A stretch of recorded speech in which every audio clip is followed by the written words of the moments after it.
Hello, welcome to the third session. My name is K.K. Ramakrishnan, and I'm a professor at UC Riverside, and I'm happy to be the timekeeper for this session. Fabian Ruffy is the speaker of the first paper. He's a PhD candidate at NYU under Anirudh, and he likes to work on programmable networks, and in particular, finding bugs. He's going to be talking about P4 test generation, called P4 Test Gen and Extensible Test Oracle. Go ahead. Okay. Thank you. Thank you for the introduction. So exactly, this talk is going to be about P4 Test Gen, which is a test case oracle that can generate functional tests for your data planes. And before I talk about P4 Test Gen, let me first provide you with some background around why we have developed it. And one of the particular reasons is that what we've been observing is that, so data plane toolchains, which are the software stacks that you use to ensure that your packet device or packet processing device handles everything correctly, they're getting increasingly more complex. We're having complexity in depth because we're adding more and more abstraction and orchestration layers that make our networks more reliable, scalable, etc. And we also increasingly have complexity in breadth because we're adding more of these specialized packet processing devices, so switches, smart NICs, and also just OS networking stacks. I mean, the slide is now by no means exhaustive, and it's already a bit overwhelming, right?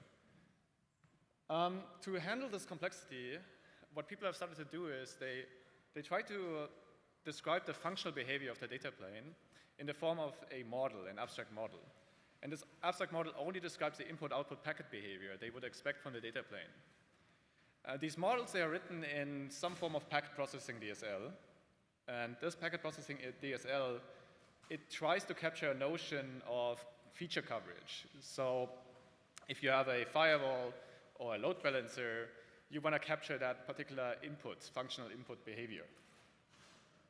Interestingly enough, most of these models, they are executable by an emulator.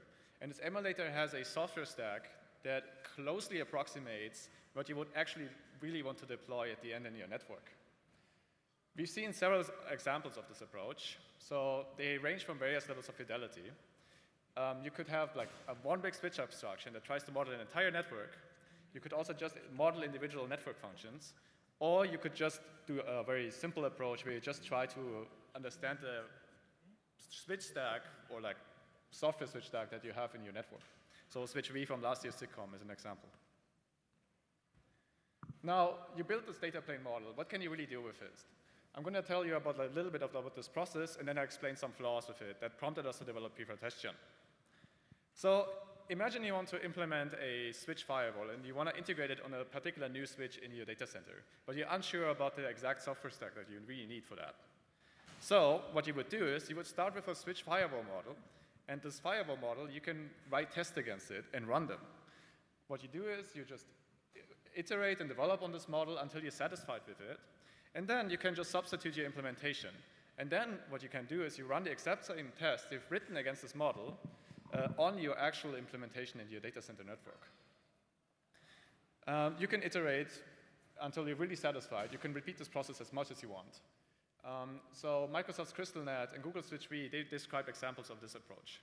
And Badfish from earlier also has a notion of this particular idea. Well, this all sounds fine and dandy, right? But there's a particular problem with this in that writing these tests is kind of difficult. So what you need to do is you need to build your packets, like you need to craft particular input packets, and you have to match your control plane configuration to cover a particular feature. So what this ends up looking like is this ugly hex blob where you basically have a bunch of hex code you need to run, then you need to instrument a particular API call, and you have to do this for all kinds of network features, hundreds of tests. This is extremely overwhelming and also error-prone, and so people end up not doing this much. Well, there's a simpler approach, which is that you can use a test case oracle to generate tests for you. The reason is that in networking, we have a very constrained domain, and so it's easier to use formal methods for you. What you would do here is you take your logical firewall model, and then you feed this logical firewall model into a test case oracle that is specialized to your domain. So it would be, in this instance, a switch. Then this firewall model will try to cover all the features and all the paths in this data plane model and generate all the tests that you need. Magic. No, we make this sound easy, but of course, building a test case oracle is not that easy. So what you need to do for that is you need to understand first formal semantics, right? You need to understand the modeling language. Then, of course, you also need to understand the semantics of your packet processing device, like a switch or a SmartNIC. And then there's formal methods, testing methodologies, and just in general compiler interpreter design. Really finding people that can do all of that is not easy, and it's also very expensive, of course. Well, this problem is also exacerbated by another fact, and it is that we're not dealing, as you've seen from the first slide, only with one particular model or one particular type of hardware. We now have many types of hardware. So we have switches, we have SmartNICs, we have all kinds of network functions, and you would need to write a specialized test case oracle for all of them. There's a lot of redundancy here, and ultimately that approach doesn't really scale for us. Since we were faced with this approach and this problem, what we needed to do is we had to find a solution for it. And what we ended up doing is we decided to build a general test case oracle framework. So what the thing does is it takes your functional data plane model, and it also takes in as extension the semantics of the data plane processing device you try to target, like the switch or SmartNIC. The combination of both allows you to generate tests that are specialized to your particular domain and also for whatever you want to test in your data center. Well, exactly, P4Testion is a particular instance of this broader idea. And P4Testion is a test case oracle. And what P4Testion does, it takes as input a P4 data plane model and also an extension that defines the packet processing semantics that you want to use. We have used P4 largely because it really describes packet processing semantics very precisely, and also it's very extensible. So there's many packages that you can combine to specialize the different data planes. What P4Testion does, it generates inputs and outputs for you using an SMT solver, and it does so by trying to cover all the statements or branches in your program, which means you also try to cover all the features that you try to model with your data plane. Most importantly, it's extensible, which means is that you can specialize it to all kinds of usage scenarios. And we've done so for the Tofino 1 and 2 switches, eBPF, DBDK, and various SmartNIC extensions. So let me try to provide you with a brief example of how this exactly works. Let's recall the firewall example. What we would do here is we would like to model the behavior that it just processes packets like Ethernet and IPv4 and drops or forwards them. What happens here is that we write this in P4, and then we ingest it into P4Testion, which will identify the input, output, and also the control plane entries necessary to generate tests. And it will do so and generate 4 tests for you. Well, either you can drop or forward a Ethernet or IPv4 packet. Well, to do so, we had to solve a series of technical solutions, and I will not talk about them in this particular talk. The broader idea here is that we had to, of course, overcome the limitations of the P4 language, which only describes the behavior of programmable blocks, but not what happens in between them and how a device interprets that particular description. Also, we had to handle various device idiosyncrasies like randomness, undefined behavior, and just checksumming or hashing. If you're interested, please see our paper. In general, we have been using this for now 2 years, and it's growing, and we consider it successful. So P4Testion had several extensions that were written against it, and all of these are able to generate tests. We've been finding bugs in mature production-ready program models, such as BMV2 and Tofino. And also, we have been finding, interestingly enough, bugs in large data plane models that are intended to capture semantics of a network. And what we did here is we were able to identify dead code, meaning our packet processing semantics were so precise that we were able to tell the modelers that something was not quite right here. P4Testion is now in use by compiler developers, equipment manufacturers, and network operators. To conclude, so what we believe is that because the data plane complexity and the toolchain complexity is growing immensely, what you will need to do is you need to develop models for that particular problem. But for your models, you will also have to use tests, and you should use a test case oracle to make your life a lot easier. And if you're doing P4 data plane modeling work, you should really use P4Testion. It is a community project, and it's also open source. So if you're interested, please come talk to us.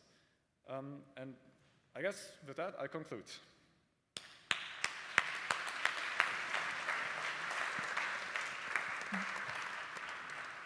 There's definitely time for a couple of questions.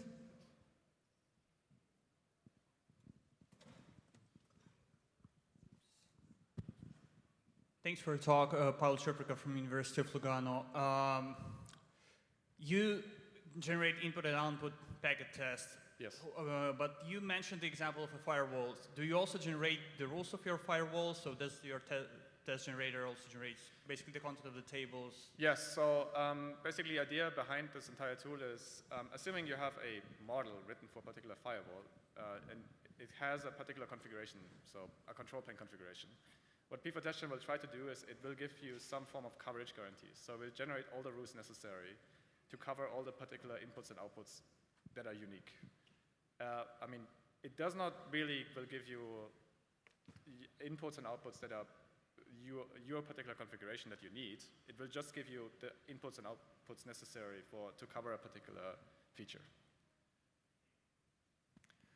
Hey, thanks, cool work, Laurent, ETH. I was just wondering if you can comment a bit on how you handle like complex programs, like stateful programs, perhaps recirculation, yes. and perhaps programs that involve a controller that can also react according to the packets that are, I don't know, mirrored, for instance. So I'm guessing there is a limit to yes. what you can support. So if you can. There are many limitations, but in general, this is a very targeted tool, and it has a very particular use case.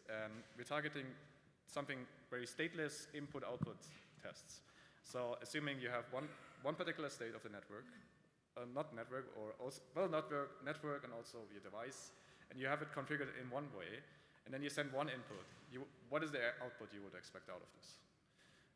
Because of scope creep, we have decided to keep it to simple tests for now, and that's already enough work as is. There are, of course, many questions about how to scale this up and think about stateful testing, but for now, we just stay simple. Let's say that. Thank you, Fabian. Let's thank the speaker.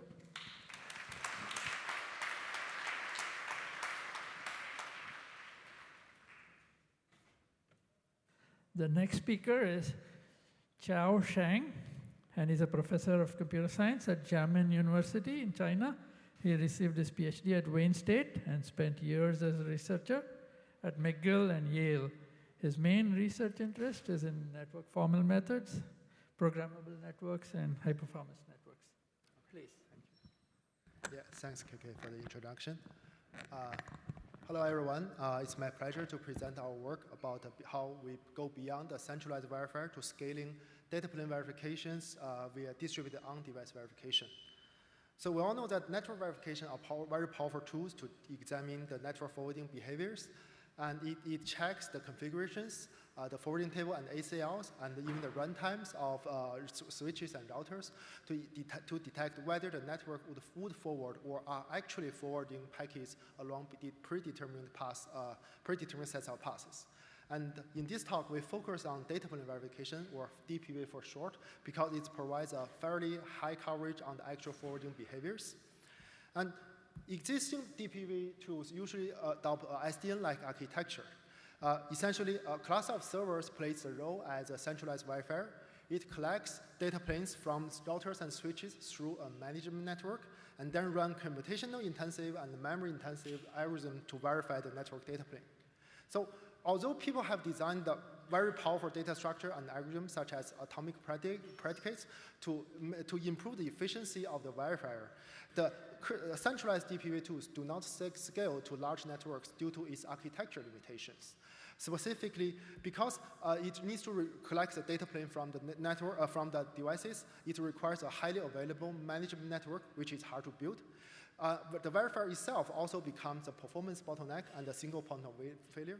More importantly, because the verification happens outside of the network, reacting to the found network errors is slow because we have to send the decisions down through the management network again. So in this paper, we propose to scale data plane verification through distributed on-device verification. Our basic idea is to offload verification to distributed computations on network devices. By removing the verifier and offloading the computation to devices, we minimize involvement of the mainstream network, and the verifier no longer is a performance bottleneck or single point of failure. And the vendors also have the opportunity to provide verification as a service to enable a flexible in-situ fast reroute, such as convergence-free routing. So with all those potential benefits, there's still one question, essentially a fundamental challenge. How do we achieve such flexible, correct, distributed DPV on commodity switches? So we illustrate how we tackle this design using an example. Suppose in this network, the operators want to verify whether all packets entering the network from S with a destination IP in 10.000/23 will be delivered to D in a simple path waypointing W. We first design a declarative language allowing the operators to specify the environment in a 4-tuple of packet space, ingress, valid paths, and the number of allowed valid paths. And given the topology and the invariant, the problem of DPV can be defined as to count how many valid paths actually exist in the data plane. And to decompose this computational intensive problem, our key insight is that if we treat the topology as a determinate finite automata and multiply it with the invariant, in the regular expressions in the invariant, and eventually we can get a DAG, which we termed as DPV net, to compactly represent all valid paths in the topology. With this transformation, the problem of DPV can be solved through a reverse topological traversal counting along the DPV net. And this reverse topological traversal can be naturally decomposed into per node on-device tasks, where each node on the DPV net will just need to count down the number of downstream passes provided by the data plane in reverse topology orders. To illustrate the whole process, let's assume device D would actually forward all packets in 10.000/23. We also denote it as P1 to the correct egress. So with this assumption, the count of P1 at node D1 is P11. And device D will send this result up to D1's upstream neighbors, W1, W2, and B2. And once they receive the results, for W1 and W2, because device W would actually forward all packets in P1 to D, so W1 and W2, they will have the count result as P11. But for P2, because device B will only forward P3 and P4 to D, but drop all the packets in P2. So B2 will update its countings as P20 and P3 and P41. And the whole process continues, and as B1 will update its packet count result to 0 because B1's downstream neighbor is W1, but B does not forward any packet to W. And now let's look at device A. When A received the counting result from B1 and W2, and for packets in P2 and P4, A will update its count result to 1. This is because even though A is forwarding packets in P2 to both B and W, because B1's count is 0, but W2's count is 1, so the count for packets in P2 at A1 is calculated as 1 plus 0 equals to 1. But for packets in P3, because A is forwarding to B or W, but not both, depending on the specific hashing algorithm at device A, and so the count for packets in P3 at A1 has two possible possibilities, 0 or 1. So after A sends the result to S, the ingress of this invariant, and S updates its own counting based on its own forwarding tables, S will determine that the network has an error because not every packet in P1 can be delivered to D through a simple path waypointing W. This whole distributed counting process is event-driven and incremental. Suppose device B updates its forwarding action of P3 and P4 to forward it to W. And in this example, node B1 and B2 will update their count result accordingly and send to their upstream neighbors. And at the end of the whole updated counting, device S will update its counting to P11, indicating the network is now correct. Our design guarantees the eventual consistency, assuming the network is stable at some point. The ingress devices of the environment will eventually update the count result to be consistent with the network data plane. So putting everything together, we design a generic distributed on-device DPV framework, which we term the token. And it provides a spec language for operators to specify what property or environment we want to specify. And it can use a verification planner to compute the DPV net and decompose the content onto on-device tasks. And eventually, we also designed messaging protocols for devices to communicate local verification counting results efficiently and correctly.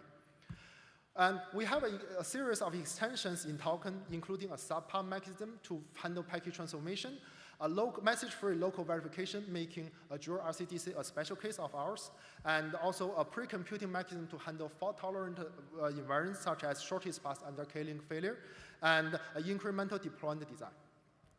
We developed an open source prototype and proposed its high-level design in the Sonic community.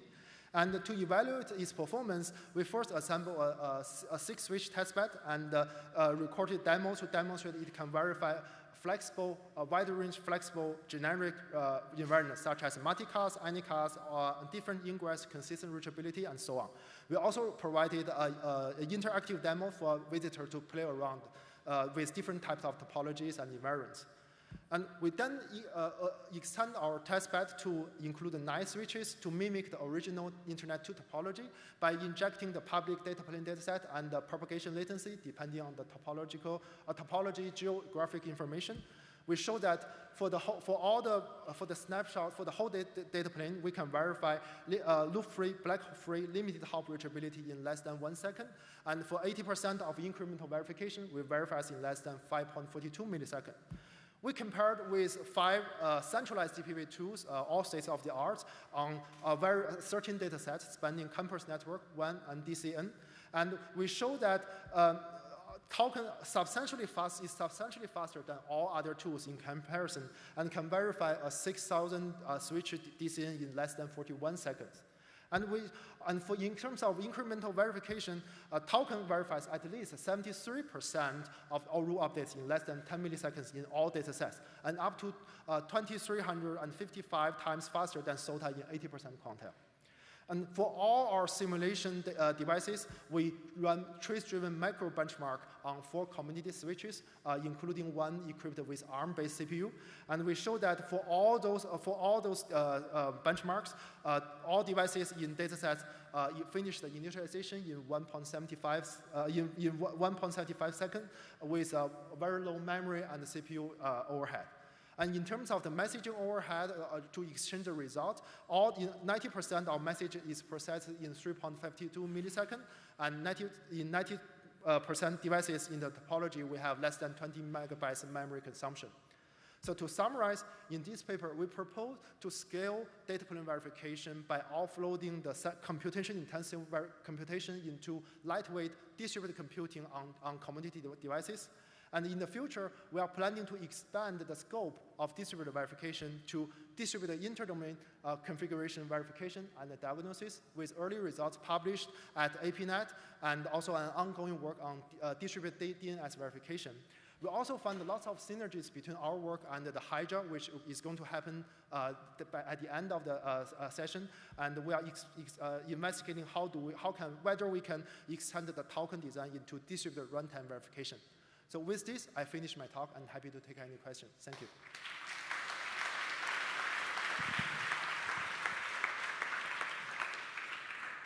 Hey, Dan Halpern, AWS, that was great. I guess I know nothing about this field, but I'm curious, like, in your example, you had A and S, and A knew one of the paths was bad and one of the paths was good, and then S made a verification decision and filed a bug, and what happened? Like, do we trust this enough that A should just dynamically reroute, that these devices should start installing, fib entries saying, like, ignore that one, only go that way? Okay, so can you repeat your last sentence? Sure, so the question is, for example, if a router knows if I send this, I have a fib entry saying go to device 1 or device 2, and device 1 says it can't get there. So at that point, do we trust this enough to actually just change the behavior on the network? That device should just dynamically say, don't send traffic that way anymore.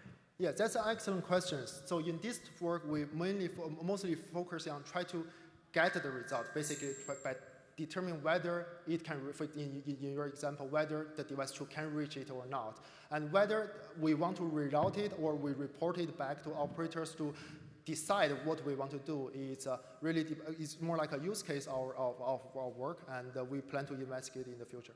Thank you. Thank you very much. Let's thank the speaker. Thank you.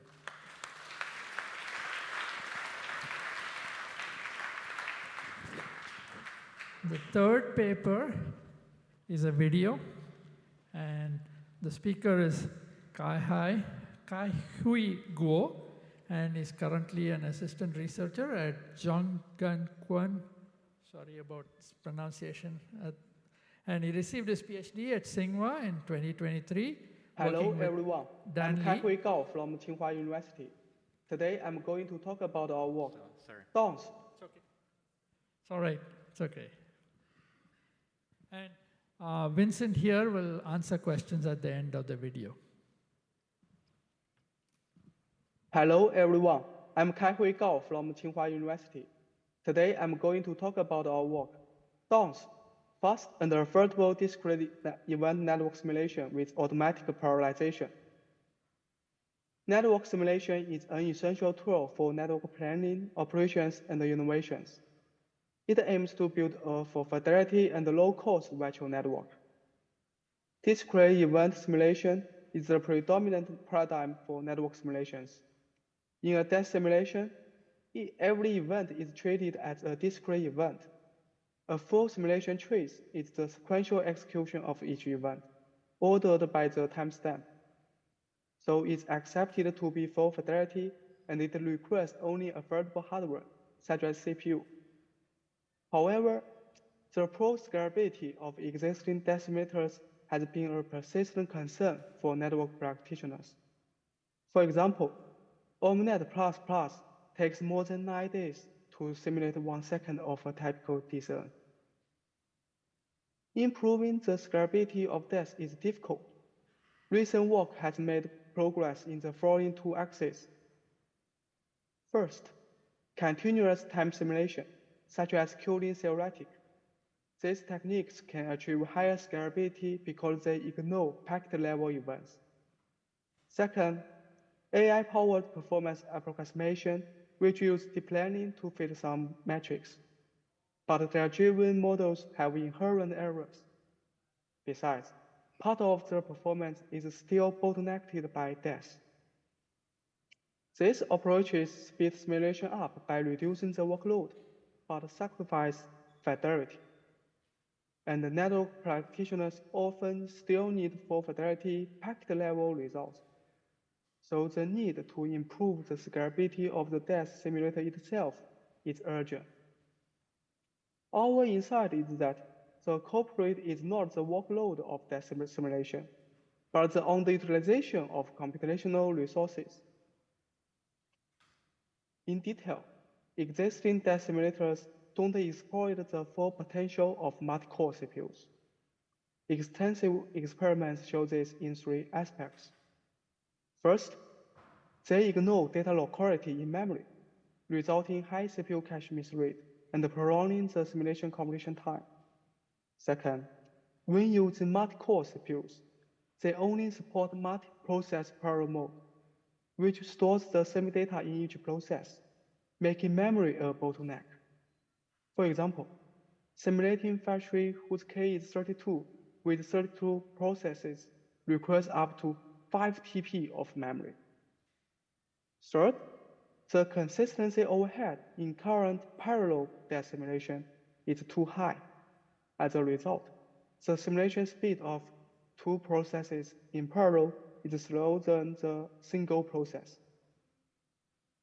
The above problems indicate that the multi-core CPUs are not fully utilized, cause the scalability issue. Okay, what is the root cause? In essence, we believe that the reason behind the underutilization is object-oriented design principle in these DES simulators. We take forwarding as an example. OOD is the mainstream programming paradigm. It combines data and logic to form objects. And read and write operations are hidden inside the object. Besides, OOD does not consider data layout, so the data is scattered in memory, which is not friendly to CPU cache. resulting high cache miss rate. And due to the hiding of read and write operations, logics are difficult to be automatically parallelized. For example, N3 requires manual division on the network and simulates one subnet per process, resulting poor memory and parallelization efficiency. Then, how to overcome the OOD's limitations? When video game developers met similar problems, they turned toward a paradigm called data-oriented design, DOD. And the Entity Component System, ECS, is a popular framework in Unity, which is based on the DOD principle, has been successfully applied in many large games, such as Overwatch 2. Let me introduce DOD and ECS through the same forwarding example. As the name suggests, ECS has three key concepts. First is component. It's pure data, such as fib table, queues, and packets. Then, entity, like ID, which is used to index data belonging to the same entity. Third is the system, pure logic, which is responsible for processing component data. Note that system does not belong to any entity. It can be applied to all entities that have these listed components. Then, what are the benefits of the software architecture? As opposed to OOD, in memory, DOD places the data of the same type together. This is CPU cache friendly. And it fully decouples data and logic. Once the data chunks are fetched into the CPU cache, these logics are easily parallelized by multi-threads, like forwarding packets in all ingress ports concurrently. Then, we extend this basic idea to the simulation of the whole network data plane by proposing downs. Firstly, by analyzing the behavior of the data plane, including sending, forwarding, transmitting, and receiving, we propose a simple network model based on the ECS framework that abstracts the behavior into 4 entities and the corresponding components, as well as 4 systems, which describe the movement of packets. They end-to-end cover the life cycle of a packet. Next, we will show how do downs execute these systems.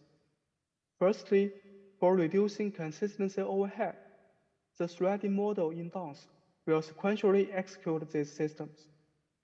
Then, for increasing the degree of parallelization, downs executes the same system of all network devices in parallel, because there is no direct dependency between them. For example, the acknowledge process is tracked first, and then all the senders send the packets to the connected ingress port. Next, forward system will forward packets in all ingress ports to the corresponding egress ports. Then transmitting the packets from all ingress ports to the ingress port or receiver. Then starting the next round. The next question is, how many events each system should process within a batch? We observe that link delay can be used as a safe look ahead time without throwing events out of order. Because when a system executes an event, it must take one link delay to trigger a new event in the same system.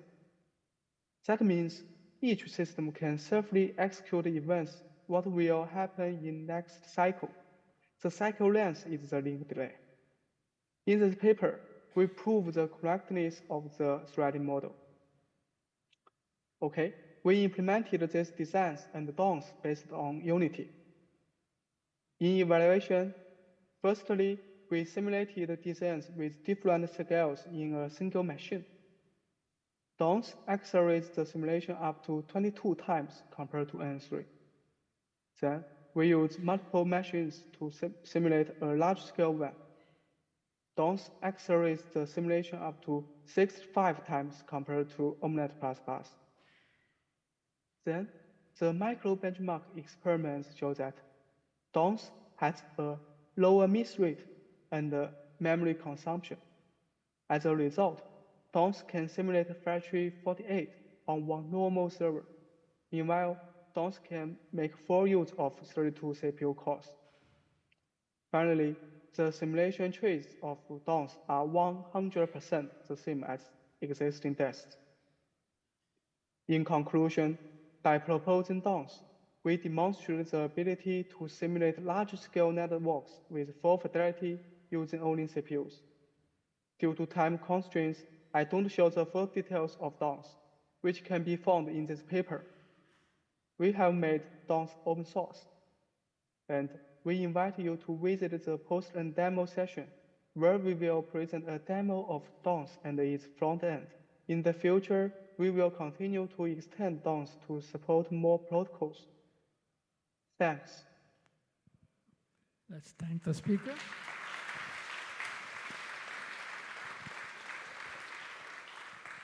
So Professor Vincent Liu is here to answer any questions. He's been a close collaborator. So go ahead. Hello, thank you for the presentation. Alexander from ETH Zurich. If I understand correctly, the parallelization and batching depends on this look-ahead horizon, how many events can be processed correctly. So does that mean if my network contains one very fast low-delay link, that this will really tank the automatization of the whole system, or can it like handle that, oh, only for this link I need to use smaller batches, while for the others I can use largers? Or, yeah, how simply asked, how does a single short delay link affect the performance? Yeah, so, okay, this works. Okay, so yeah, so as it's currently set up, those low delay links would require smaller batch sizes. Now, I think we tested this in pretty low delay data center networks where you're looking at very small link delays there. The trade-off there is you have enough packets, like the bandwidth of these networks is so high that it kind of doesn't matter. Now, if you wanted to split it out to eliminate that kind of taking the minimum latency and minimum batch size, you can definitely do that. What you would do is you'd essentially split it out to so that those fast links are surrounded by faster, like different system types, essentially, and then you could do it like that. Now, it would change your batching effects there, but it's possible. Thank you. Okay, let's thank Vincent also. Thanks. So, go ahead. Somebody has a question. Go ahead, Rick. Mubashir from UIUC. So I understand that like the cache misses are less and the performance is improved because of that. But how is the total memory consumed less with your approach? I didn't quite understand that. Oh yeah. So that's it's a side effect of how a lot of these current systems do parallelization. Essentially, you have process level parallelization where you have a separate logical process for everything, and because of the object-oriented design, kind of the natural thing to do is to replicate a lot of the shared data. Right now, okay, you could have fixed that a different way, but I think this way of programming, right, this data-oriented design way of programming, kind of naturally handles a lot of that, allows you to eliminate redundancies, at least within a single machine. All right, thanks. Thank you.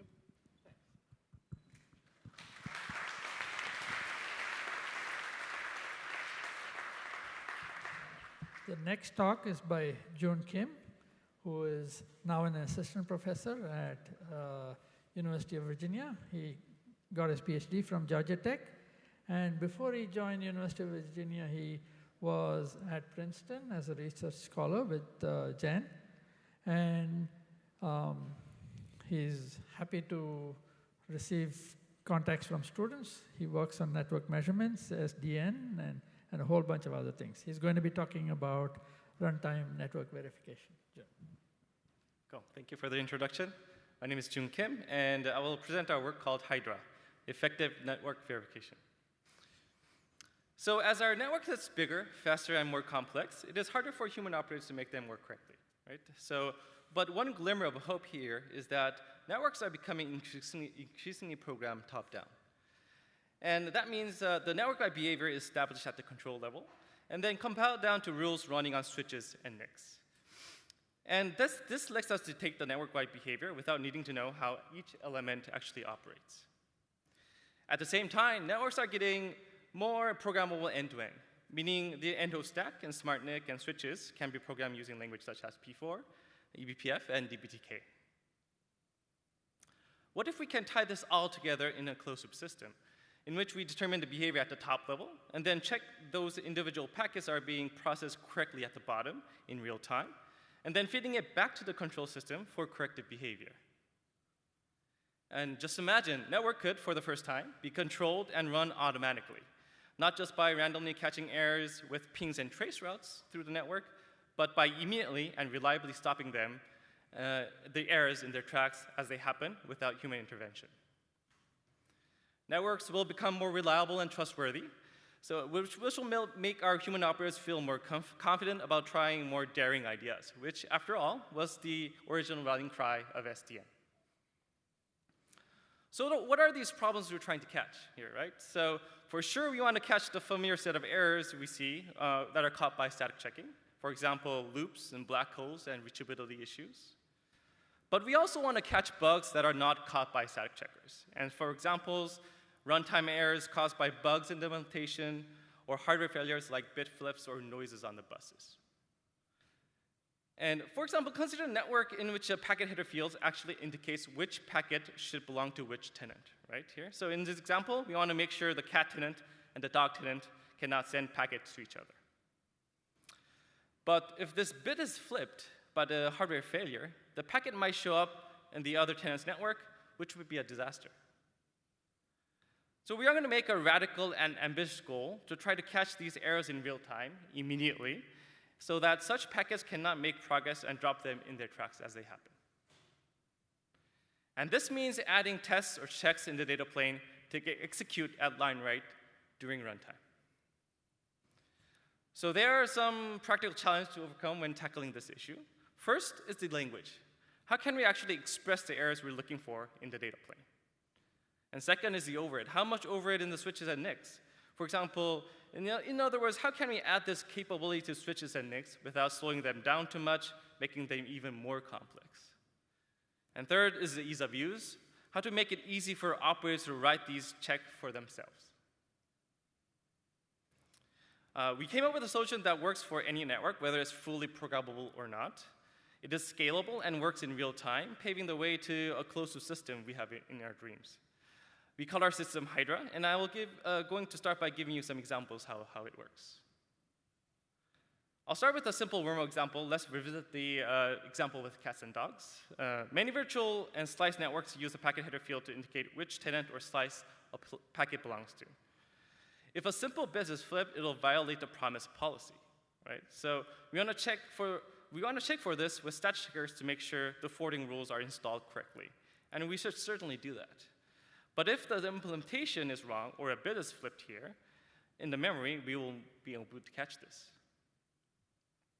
Here's a description of a hardware checker we have written in our language called Indus. Notice the code is really easy to read in the first place. It has 3 parts here. The init block, which runs when the packet enters the network. The telemetry block, which adds states to the packets as they pass through the switch or NIC.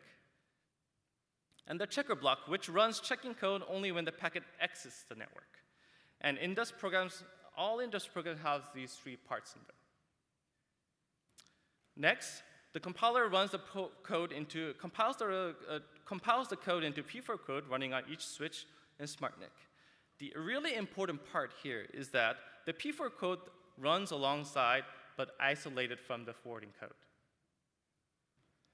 Notice that the runtime verification program we written here in Indus, is a top-level specification that we write once for the whole network, not for individual switches or SmartNICs, right? So the program compiles down to P4 code right now, but we could compile down to multiple different targets, which is one of our future works.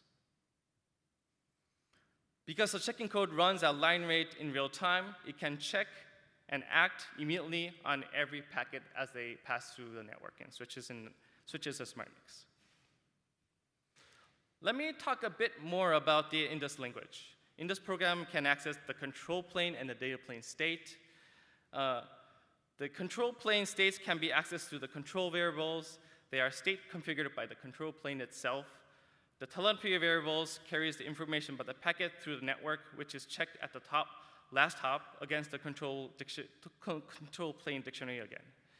And in this program also allows a variable called sensor, which will actually keep state in the switch as multiple packets go through. Please find more information in this paper, as I don't have much time in this talk. It does make sure that our checker does not interfere and mess up with the forwarding state running on the same device. And this is by maintaining a strong isolation. And this is largely done by the indus strong typing. For example, the control variable and header bits here are strictly read-only when you write the indus language. As demonstration that Hydra works in the real world, we actually apply this to either an open source cellular platform, either implements the network slicing using a service called application filtering. For example, we want to specify that a set of cameras can talk to a video analytics service or server, but not to the internet, right?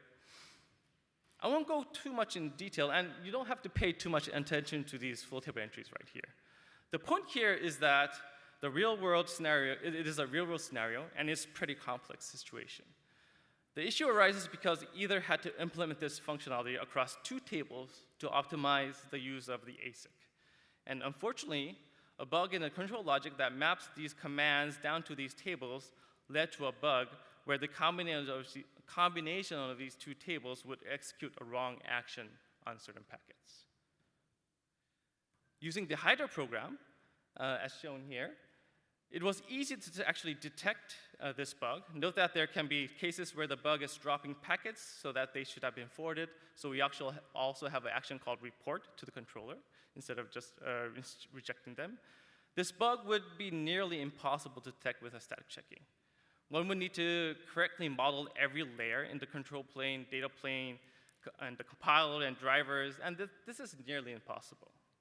Whereas the Hydra, we were able to actually find this bug using a simple industrial program, which was less than 50 lines of code. And note here, we're not trying to advocate, we're not advocating that replacing the whole static checking practice. We are just proposing a runtime verification as an orthogonal check that runs with the data plane. Indus is generally easy to write and understand. Indus is a scripting language which is more familiar with human network operators. And in fact, surprisingly, it's very surprisingly expressive. In fact, in the paper, we proved that Indus can express any network behavior that could be written in linear temporal logic. The checker program fits and runs in the data plane, and the checks runs at line rate. And it does not add too much overhead. Here, we implement a variety of checks with Hydra, as shown here in this table on the right side. And none of them actually added significant overhead in terms of number of stages or PHP resources. A really important outcome of our work is that this checker code could run in parallel with the forwarding code. To summarize, it is important to have techniques for ensuring that networks operate correctly. Hydra offers a new style network verification. Network-wide properties that are specified top-down and then compiled down to data plane itself, operating alongside the forwarding code, and stopping errant packets immediately in real time. Please check out our paper for more details. It's a fun read, and thank you for your attention.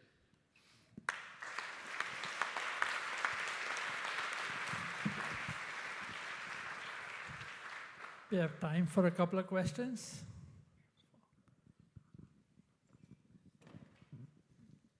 Hello, great talk. So I'm a bit curious about the security property of your Indus. Like typically, like during an event of like a disaster recovery, we deploy these checkers on the fly on the network, and we can introduce more bugs on the checker. So I remember you mentioned about the isolation between the checker code and the original code, and can you explain more on how to prevent like more bad effect if we deploy erroneous Indus program on the network? Sure, that's a great question. I mean, I alluded a bit, but the language itself kind of is built in. It has very strong typing to make sure it doesn't interfere and mess up with the forwarding code. It does not introduce more bugs. But certainly it's an ongoing project, but we try to make the language itself. We have a type checker and a compiler to make sure the language does not have adverse effects. But great question, thank you. There's another question there. Hi, I was wondering why do you need, my name is Fabian, I work for Aristo. And the question is, why do you not just write the checker code in P4? Why do you write the checker code in P4? Yeah. That's a great question. That doesn't necessarily have to compile to P4. I mean, the Indus language itself is not P4, it's a domain-specific language.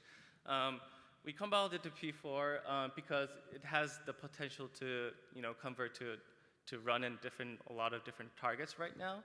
But we also it's also a very good project and future work, I guess, to compile it down to a different language that runs on different targets and different devices, I would say. But P4 was our first step. I'll invite the other speakers to also come on up, and we have actually a fair amount of time.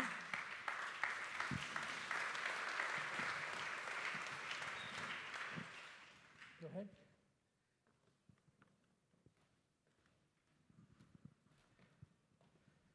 So, Eddie, you had a question for the last speaker?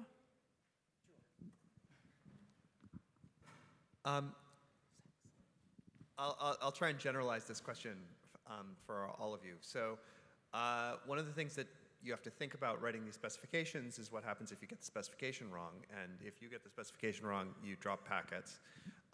But what about some of the other techniques here? How do you worry, or how do you think about what happens when the verification specifications are not right? That's a great question. Certainly, if the specification written in this language is wrong, that's going to have some adverse effects, because our program does not generally mess up with the forwarding code, but if it wants to reject, it will reject. I guess the first good step would not reject, but start with a report, so that it doesn't have a really bad effect right away. I think another good thing is it'll be good to, I was thinking of P4 Test Gen, that was a great program. Maybe there's some synergy here. We actually work together to test each other. I have a quick follow-on question to what Eddie asked, because you've done a fair amount with Aether for your core. Yeah. We find that there are some race conditions in the 3GPP protocol specification between the control and the data plane, and that is in the protocol itself. How would you detect that, or did you actually find those kinds of events? So the complexity between the control and data plane and all that specs. And in the spec, meaning then it shows up in the implementation, but you have... Yeah, so that exactly is the bug that was related. So, I mean, the application filtering stuff, like it uses PFCP to do all that stuff, and then we had to implement it, split it to two tables. So I think it was a good start, but I think there's much more work and challenges that should be done where we can actually apply the testing and verification we did for cellular networks. I think there's a huge research opportunities there. Yeah. I have a question here. You guys can harass each other, maybe. Go ahead. Oh, yeah. Oh, this one. Yeah, regarding Eddie's question with the bugs in the specification, I can only provide the test-gen perspective, which is probably a little bit different. But you can think of test-gen as a differential testing tool, so you improve the model while you're trying to test your target. And so if you have a difference, you see, does it make sense? Like, is the target, like what we're trying to test, is it supposed to behave that way? If not, fix my model, and then you just keep iterating. Of course, that's a frustrating process, but it turns out it's quite smooth in practice when you try to implement it. So I guess the Switch 3 folks from last year, they did this, and it worked out for them. So that's how we do it. Any of you? How about you, Qiao? unrelated. Right. Just want to quickly add up. So I think that's a great question about basically. Sometimes we found that, like in the area of software engineering, people found writing correct spec is too complex, and we just write the code directly. So, but I think in the SE community there has been a lot of discussion on that, and maybe in terms of the intersection between networking and the programming language and SE, and we can find some interdisciplinary studies opportunities over there. Go ahead. So actually, this is a question related to the distributed on-device verification part, the second paper. Who are you? Can you introduce yourself too? Yes, my name is Mahmoud. I'm a researcher at Huawei.